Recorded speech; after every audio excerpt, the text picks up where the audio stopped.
ఇంతకీ మనిషి దేవుని పాదాలు పట్టుకోవడం ఉంది చూడండి, నిజంగా అది ఎంత భాగ్యం కదా, నిజంగా అది ఎంత భాగ్యం. దేవుడు కూడా అట్లాంటి దేవుడు చూడండి. దేవుడు అంట వాక్యం ఏనండి, నా యుద్ధకు వత్తురే అని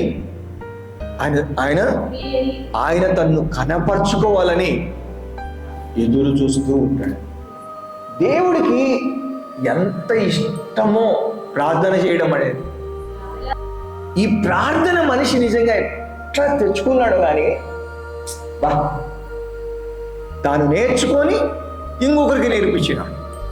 ఇలా ప్రార్థన చేసుకుంటూ ప్రార్థన చేయడం అనేది ఒకటి ఉంది అని చెప్పని దాన్ని ఏం చేశాడు, వెలుగులోనికి తీసుకోవచ్చు. ఆదికాండం 1వ అధ్యాయం ఏంటిది నేను చెప్పనా, నా గురించి నీ గురించి దేవుని ఉన్నతమైన తలంపు అంతే కదా.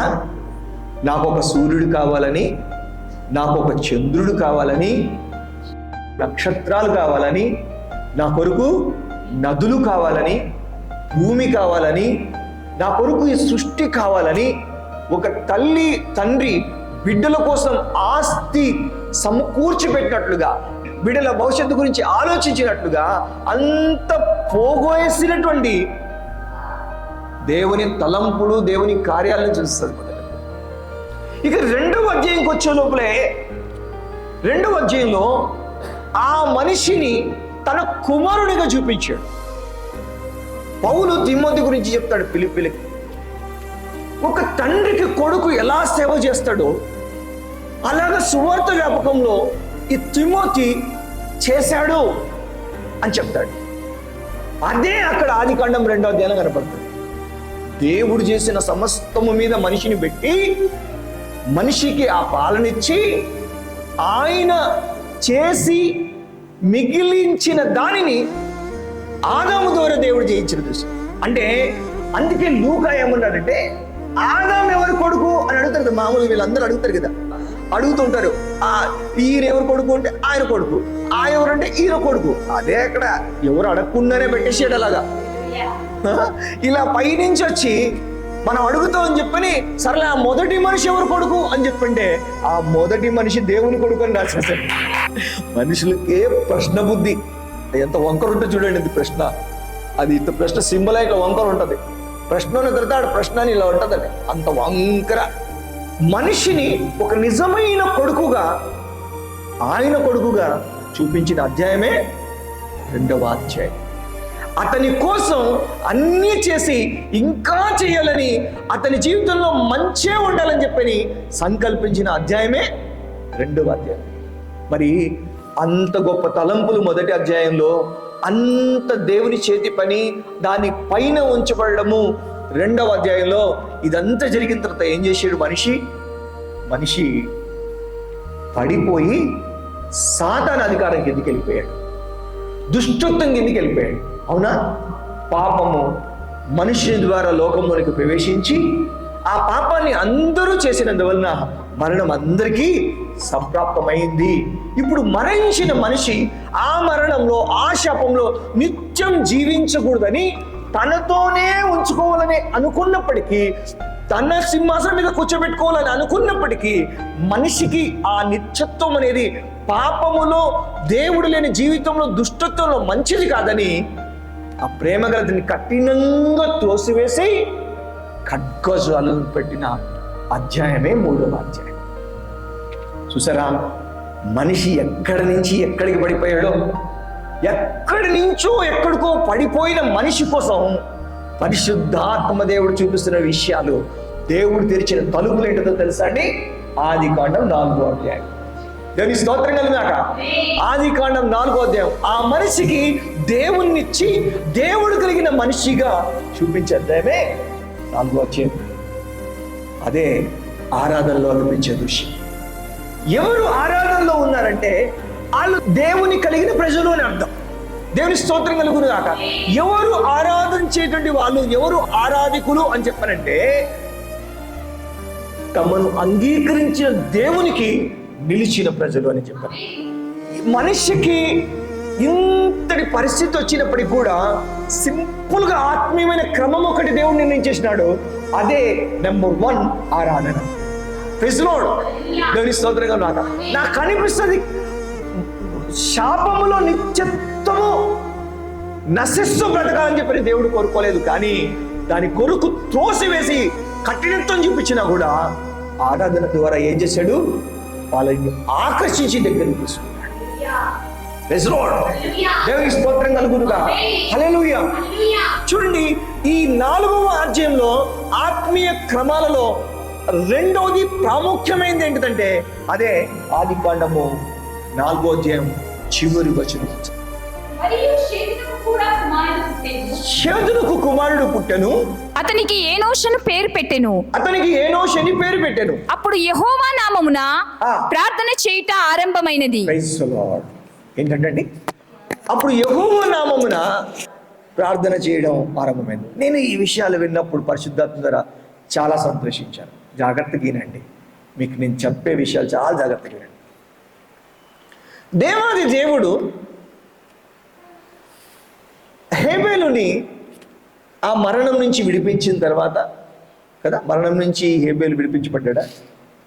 దేవుడు చెప్పాడు, రక్తం మురపెడుతుంది అంటే సజీవత్వం అనేది అగుపిస్తుంది అక్కడ కదా. దేవుని చేత అంగీకరించబడిన స్థితి. ఆదికాండం 3వ అధ్యాయం ఎట్లాంటిదో ఆదికాండం 6వ అధ్యాయం కూడా అట్లాంటిదే. ఎందుకని 3వ అధ్యాయంలో ఏ పాపం అయితే దేవుని సన్నిధిలో ఉండలేని స్థితికి తీసుకొచ్చిందో, 3వ అధ్యాయంలో ఏ పాపము ఏ శాపము నిత్యత్వంలో వారు ఉండలేనటువంటి పరిస్థితి కల్పించిందో, అదే భూమి మీదనే ఉండలేనటువంటి పరిస్థితి 6వ అధ్యాయంలో అదే పాపం మనుషుల జీవితంలోనికి తీసుకొని వచ్చింది. మనుషులు తమ పాపం ద్వారా కనీసం బ్రతికి ఉండలేని స్థితిలోకి వచ్చేసారు తెలుసా. అందుకే వాక్యం ఏమంటుందంటే, భయము నుండి పాపము చెయ్యదు. ఎందుకు అని అంటున్నాడంటే, ఎందుకు పాపం చేయకూడదంటే పాపం వల్ల వచ్చే జీతము మరణం. చాలా సులభంగా చెప్తాం, కొద్దిగా ఆలోచన చేయాలా. పాపం వల్ల వచ్చే జీతము మరణం అంటే ఇక కనీసం మనకి దినములు లేకుండా చేసేటువంటి పరిస్థితి పాపం. కనీసం మనకు అవకాశం లేకుండా చేస్తుంది పాపం. మన సమయం అంతటిని పాడు చేస్తుంది పాపం. మనల్ని దగ్ధం చేస్తుంది పాపం. అందుకే పాపం వల్ల ఎలాంటి పరిస్థితి తెచ్చుకున్నాడంటే, ఆ పాపం వల్ల భూమి మీద కనీసం శారీరకంగా జీవించే స్థితి కూడా పోగొట్టుకున్నాడు. అందుకే ఈరోజు రోగాలు, అందుకే ఈరోజు ప్రతీది కూడా వస్తున్నది. కారణం ఏంటిదంటే మనుషుల్లో ఉన్న లోపమే ప్రతిదానికి కారణమవుతుంది. అందుకే మనుష్యుడు తడువులాడేటువంటి స్థితి ఒకటి ఉంటుంది మనిషికి.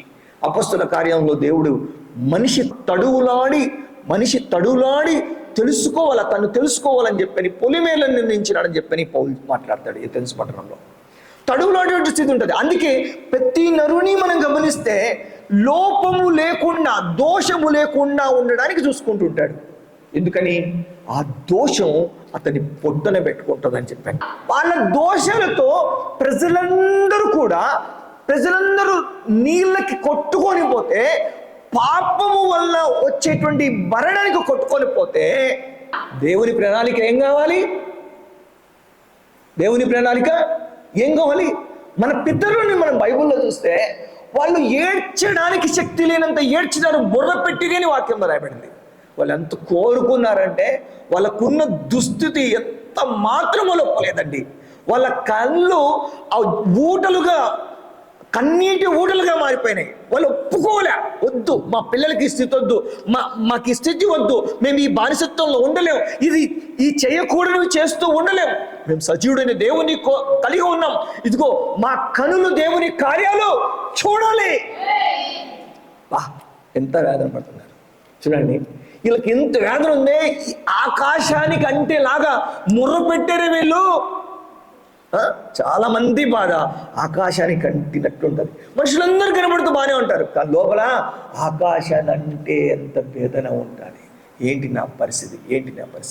నిజమే ప్రియమైనటువంటి సహోదరుడా, నీ బాధ అంత ఉందే. ఒకవేళ ఆ బాధలో నువ్వు అలాగే నశిస్తే దేవుడి ఉద్దేశం ఏమవుతుంది? ఈ నీళ్ళకి వీళ్ళు కొట్టుకొని పోతే ఆది కాండము 6వ అధ్యాయంలో ఈ నీళ్ళకి వాళ్ళ పాపాన్ని బట్టి శిక్షించబడి కొట్టుకొని పోతే దేవుని తలంపులు ఏం కావాలా? ఆయన సృష్టించిన సృష్టం మీద నిన్ను పెట్టాడే, నీ గురించి ఎన్నో కోరికలు కలిగి ఉన్నాడే, ఎన్నో ఎన్నో ఆలోచనలు ఉన్నాడే, అవన్నీ ఏమైపోవాలా? హల్లెలూయా.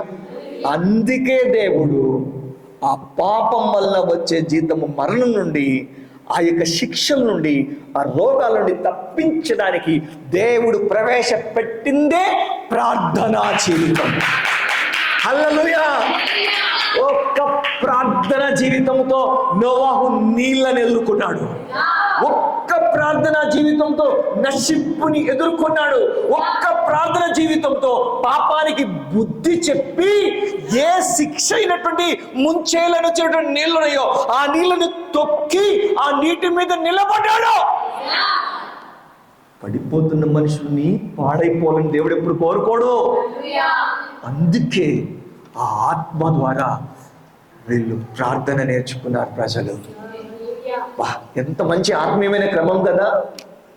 అమ్మా, రోగాలు రాని, బాధలు రాని, ఏదన్నా రాని, నీ జీవితంలో ప్రార్థన ఉంటే చాలు, మోకాలతో నిలిచిపడేసే వాటిని.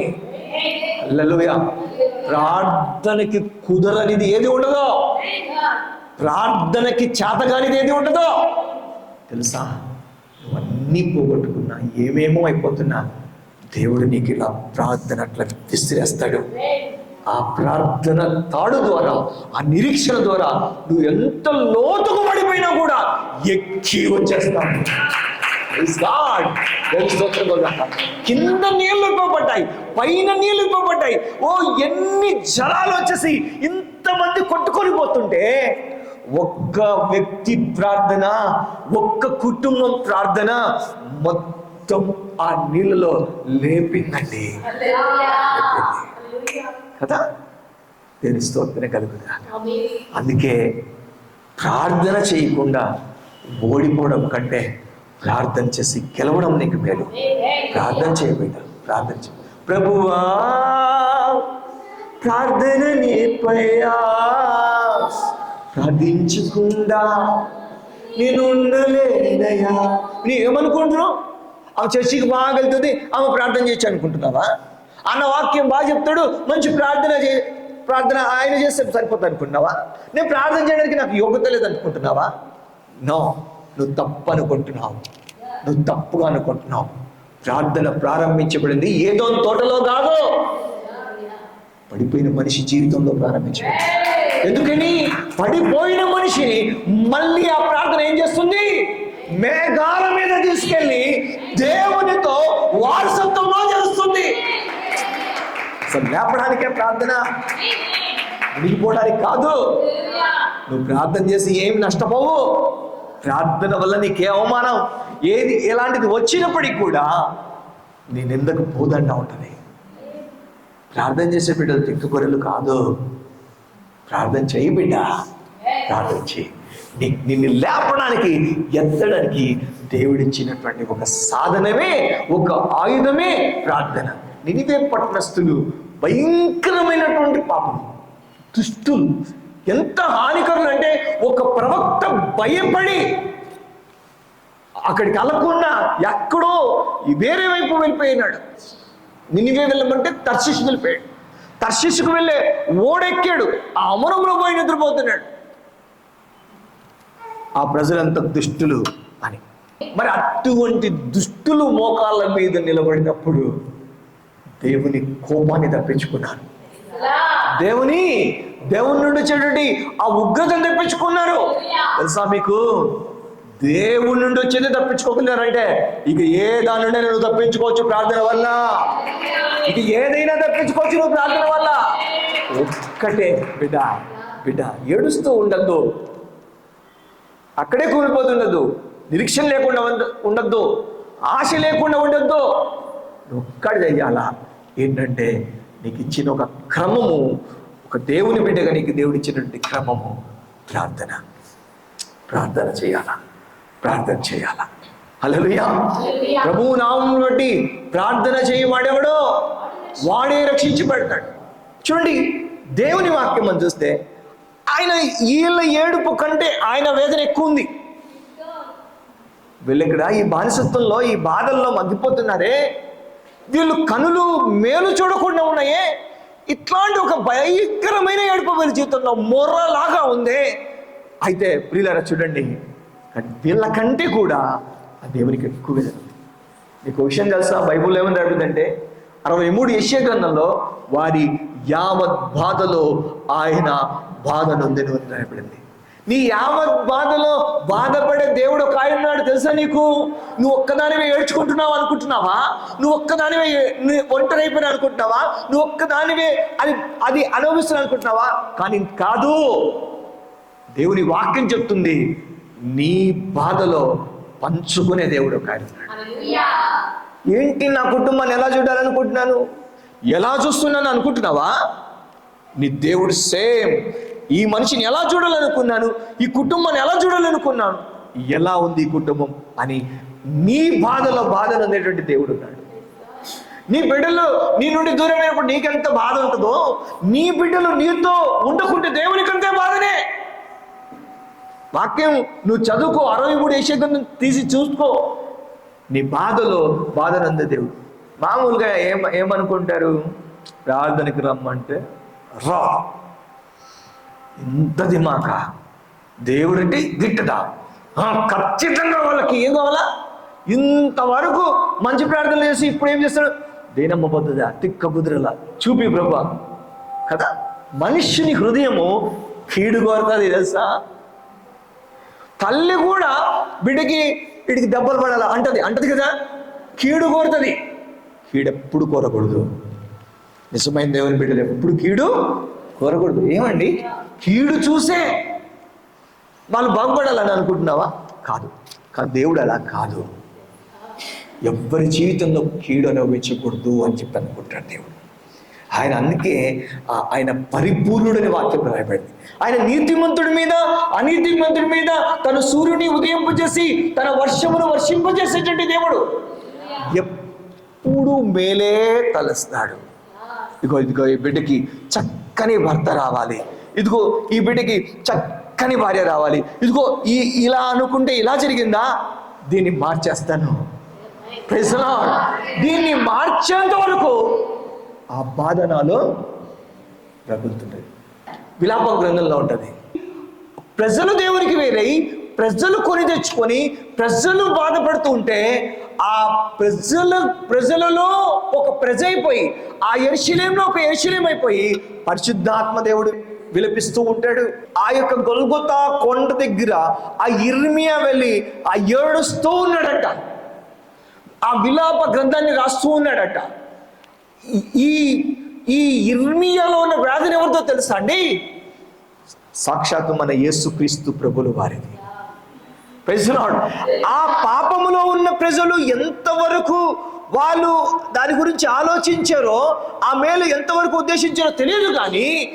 కానీ దేవుడు మాత్రం ఏమనుకుంటే ఆ ప్రజలలో ఒక మనిషిలాగా అయిపోయి, వారిలో ఒకటిలాగా అయిపోయి ఏడుస్తూ ఉన్నాడంట. దేవుని స్తోత్రం కలుగాక. నేటికి కూడా పరిశుద్ధాత్మ దేవుడు మన జీవితాల్లో మనం ఉంచే ప్రతి దాని కొరకు ఏడుస్తూ ఉన్నాడు. మనిషి బాధలో పంచుకునే దేవుడు ఒక ఆయన ఉన్నాడు. నీతో కలిసి నిన్ను ముందుకు తీసుకొని పోయి విడిపించాలనుకునే దేవుడు ఒక ఆయన ఉన్నాడు. మన నిత్యం చెప్తున్నా తెలుసా, నువ్వు ఎలాంటి స్థితిలో ఉన్నా కూడా ధైర్యం తెచ్చుకో, నేను దాంట్లోంచి విడిపించాలని దేవుడు. ఎందుకో తెలుసా అండి? ఎందుకని? నువ్వు ఇలాంటి పరిస్థితుల్లో భర్త అపనమ్మకత్వాన్ని బట్టి, లోకం అపనమ్మకత్వాన్ని బట్టి, నీవు తెలియకుండా నడిచిన దాన్ని బట్టి నువ్వు ఏదో ఒక దాంట్లో బాధపడుతూ ఉంటే ఆ బాధలో నిన్ను వదిలేసాడు దేవుడు అని చెప్పిన వాళ్ళు కొంతమంది ఉంటారు కదా. నాలాంటి వాడు ఏమనుకుంటాడంటే, ఇది నేను చేసుకునే దానికి నేను పడే బాధ, నన్ను ఎవడి బాధలోంచి బయటికి తీసుకొస్తాడు, నా నడతల ఫలితం ఇదే అని చెప్పి నాలాంటి వాడు అనుకున్నాను. ఒకటి చెప్పనా, నువ్వు అలాగే ఇరుక్కుని ఉంటే, నశించిపోతుంటే, ఆయన తలంపులు ఏం కావాలి, ఆయన ఉద్దేశాలు ఏం కావాలి? ఆయన ఆ తండ్రులు కన్న బిడ్డల గురించి ఆ తండ్రులైనా ఆలోచించలేదు. అన్న చంపుతాడని తమ్ముడిని ఎక్కడో మెసపోతేనీకి పంపించాలని చెప్పి అనుకున్నాడు తండ్రి. ఆ తల్లి ఎక్కడో పాపభూయిష్టమైన ప్రపంచంలోనికి పోయి పడరా అన్నట్టు వదిలిపెట్టింది. వాళ్ళైనా ఆ బిడ్డ కోసం అనుకోలేదు. కానీ ఆ బిడ్డ ఏడల తలంపులు కలిగిన దేవుడు ప్రత్యక్షమై ఆయన అంటాడు ఏమనంటే, అయ్యా నువ్వున్న ఈ దేశాన్ని నీకు ఇస్తాను నేను. నువ్వు వెళ్ళే మార్గములన్నిట్లో కాపుదల చూస్తావు, రక్షణ చూస్తావు. ఇదిగో ఇది నా ప్రణాళిక, నిన్ను గురించి నా తలంపులు. ఇది జరగకుండా ఆగిపోయే పరిస్థితి లేదు. దానికి అడ్డం మెసపొతేమియా రాదు, దానికి అడ్డం గిలాదు ఈ మార్గం రాదు, దానికి అడ్డం నువ్వు చేసిన తప్పుకి నీ అన్న వెంటబడేటువంటి ఆ ప్రతీకారం పగ అడ్డము రాదు. నీ నిరాశ నీ బాధ కూడా అడ్డం రాదు. ఎందుకో తెలుసా? నిన్ను గురించిన నా ఆలోచనలు అలాంటివి, నిన్ను గురించిన నా తలంపులు అలాంటివి. దైవ ప్రజలారా, ఈరోజు వినని వాళ్ళకు కూడా నేను చెప్పేది ఏంటంటే, నిన్ను గురించి నీ దేవుని తలంపులు సమాధానకరమైనటువంటి. నిన్ను ఎక్కడ ఉంచాలనుకున్నాడో తెలుసా? ఎక్కడో పడి ఉండాలని అనుకోలేదు. ఆనాడు ఆగినటువంటి ఈ పనికిమాల వాడు ఎక్కడంటే అక్కడ పడిపోతూ ఉంటే చచ్చిపోతే బాగుండనే తల్లిదండ్రులు ఉన్నారు. కానీ అలాంటి స్థితిలో తల్లైనా చస్తే బాగుండు కదరా అని చెప్పి అనుకుంది. కానీ దేవుడు మాత్రం ఏమన్నాడు? బ్రతుకు అన్నాడు. హల్లెలూయా! దేవుడు బ్రతుకు అన్నాడు. దేవుడు చెయ్యి బట్టి లేపినాడు. పిల్లారా, నా ఉద్దేశాలు ఇలా ఉన్నప్పుడు నువ్వు ఎలాగ ఈ పరిస్థితుల్లో, ఈ బాధల్లో, ఈ వేదనలో నలిగిపోతావు? రా, నిన్ను పాలు తేనెలు ప్రవహించిన దేశానికి తీసుకొని వెళ్తాను. మనుషులు ఒకవేళ తృణీకరించిన, మనుషులు నీకు ఇది బాగైంది అని చెప్పని నీకు కీడు జరిగినప్పుడు ఒకవేళ సంబరపడిపోయినా కూడా నీ దేవుడు ఎట్లా అంటాడు తెలుసా? నేను దాంట్లో నుంచి తీసి నీకు బాధ కలిగినప్పుడు సంతోషించిన ప్రజల్ని సిగ్గుపరిచే విధంగా నీ జీవితంలో కార్యాలు చేసేది. ఒక్కటే ప్రియులారా, నేను చెప్పాలనుకున్న ఒక్క విషయం ఇదే. చాలా ఆశగా మీకు తెలియాలని చెప్పని నేను ఆతృత పడుతున్న విషయం ఏంటంటే, ఆ ప్రజలని రాజులుగా చూడాలనుకున్నాడు దేవుడు, బానిసలుగా కాదు. మరి బానిసలుగా వాళ్ళు ఉండకుండా ఎలా ఉంటారు? భయంకరమైనటువంటి శక్తులు కలిగినటువంటి ఫరో వాళ్ళని అణిచివేసినాడు. ఏ విషయంలో? వాళ్ళ విషయంలో ఏ శుభము చూడలేరు వాళ్ళు. ఈరోజు నీ జీవితంలో ఏ శుభము చూడకుండా ఉన్నావా? గుర్తుపెట్టుకో, ఎవడో ఒకడు ఉన్నాడు నీ జీవితంలో. అవును, నువ్వు పైకి రాలేకుండా ఉన్నావంటే, నువ్వు ఇరుక్కులో ఉన్నావంటే, నువ్వేదో ఎక్కడో ఆగిపోయినట్టుగా పట్టి పెట్టినట్టుగా ఉన్నావు, ఏమనుకున్నా జరగట్లేదంటే కారణం ఏంటంటే, ఇజ్రాయెల్ జీవితంలో ఒక ఫరో ఉన్నాడు. నీ జీవితంలో నీకు తెలియని ఏదో ఒక శక్తి నీ మీద ప్రభుత్వం చేస్తుంది. నువ్వు అనుకున్నామని జరగట్లేదు. చూసారా, ఫరో శక్తి కంటే, ఫరో యొక్క దేవతల శక్తి కంటే అధికమైన శక్తివంతుడైన దేవుడు నీ విషయంలో కలుగజేసుకోబోతున్నాడు. హల్లెలూయా! దేవుని స్తోత్రం కలుగును గాక. గుర్రముల బలమును బట్టి కాకుండా, మనుషుల బలమును బట్టి కాకుండా, డబ్బు యొక్క బలమును బట్టి కాకుండా, నీ దేవుని బలము నీకు చాలు.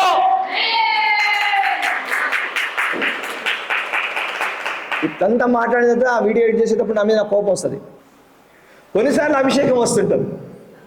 కానీ నేనేం చెప్పాలా? నేను అసహ్యంగా కనపడితే కనపడాను, కానీ నాకు రోషం ఎక్కువ. నీ దేవుడు ఎక్కడ నిన్ను నలిగిపోనియ్యడు, నిన్ను ఆగిపోనియడు.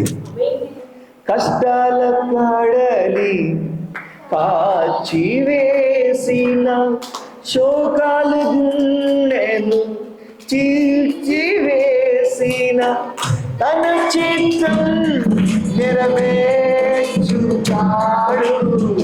గమ్యం వరకు నడుపుతాడు. తన చిత్తం నెరవేర్చుతాడు. గమ్యం వరకు చేర్చుతాడు. నడిపిస్తాడు నా దేవుడు.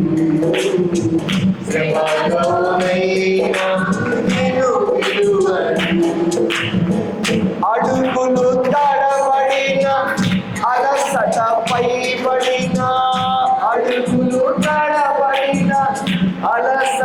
వేయబడిన చేయి పట్టి నిన్ను కట్టిందివా. ఆమేన్. చేయి పట్టి నిన్ను కట్టి కడియాలు జరిపి నడిపిస్తాడు నా దేవుడు. శ్రమలోనైనా నన్ను విడువడు, నడిపిస్తాడు నా దేవుడు. శ్రమలోనైనా నన్ను విడువడు. హల్లెలూయా. దేవుని స్తోత్రం కదా. ధైర్యం తెచ్చుకో. నిన్ను లేపడం దేవుని ఉద్దేశం. ఎందుకంటే నువ్వు పడిపోవడం త్వర వల్ల జరిగినా, నువ్వు కృంగిపోవడం త్వర వల్ల జరిగినా, ఆశ లేకుండా ఉండేది జరిగడం సాతాను వల్ల జరిగినా, ఒకవేళ సాతాను ఆ పనే గనుక స్థిరపడితే దేవుని ఉద్దేశాలు ఏమైపోవాలి? ఆయన నిన్ను పాలు తేనెలు ప్రవహించు దేశానికి నిన్ను తీసుకుని వెళ్ళాలని, క్షేమము అంటే ఏంటో, ముందుగతి అంటే ఏంటో, అసలు జీవితం ఏంటితో నీకు చూపించాలనుకున్న దేవుడు బానిసత్వం కింద, పాపం కింద, చెడ్డ ఫలితాల కింద నువ్వు నలిగిపోవాలని అనుకోడు. గుర్తుపెట్టుకో, నీ విమోచకుడు సజీవుడు.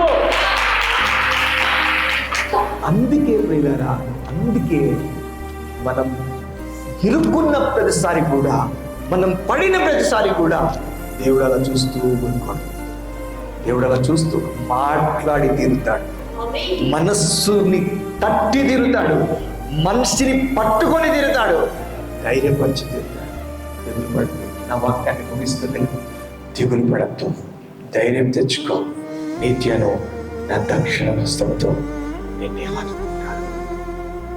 ఆయన సంకల్పానికి నిన్ను చేర్చడం కొరకు, నీవు ఆయన రక్షణ చూడడం కొరకైనదే ప్రార్థన. ఆ ప్రార్థన కూడా నువ్వు మానేసినప్పుడు ఆ రక్షణ లేక అరణ్యంలో ఆగిపోయిన బిడ్డ నాకు. అదే సాతాను ప్లాన్. దేవుని శక్తిని ఎలాగ అధిగమించలేడు. వాడి కార్యాన్ని వాడు నెరవేర్చుకోవడానికి నీకు ప్రార్థన లేకుండా చేయాలని అనుకుంటాడు. నీకు ప్రార్థన లేకుండా చేయాలనుకుంటాడు. నీకు దేవుని సన్నిధి లేకుండా చేయాలనుకుంటాడు. నేనా ఆ దేవుని కార్యం జరుగుతుంటే అసలు దేవుడు ఉన్నాడా అనేటువంటి స్థితికి నిన్ను తీసుకొని రావాలని అనుకుంటాడు. కానీ కృపగల దేవుడు ఎలాంటి వాడంటే, కృపగల దేవుడు నేనున్నాను అని చెప్తూ, ఉన్నాను అని చెప్తూ చేయమంటున్నాడు.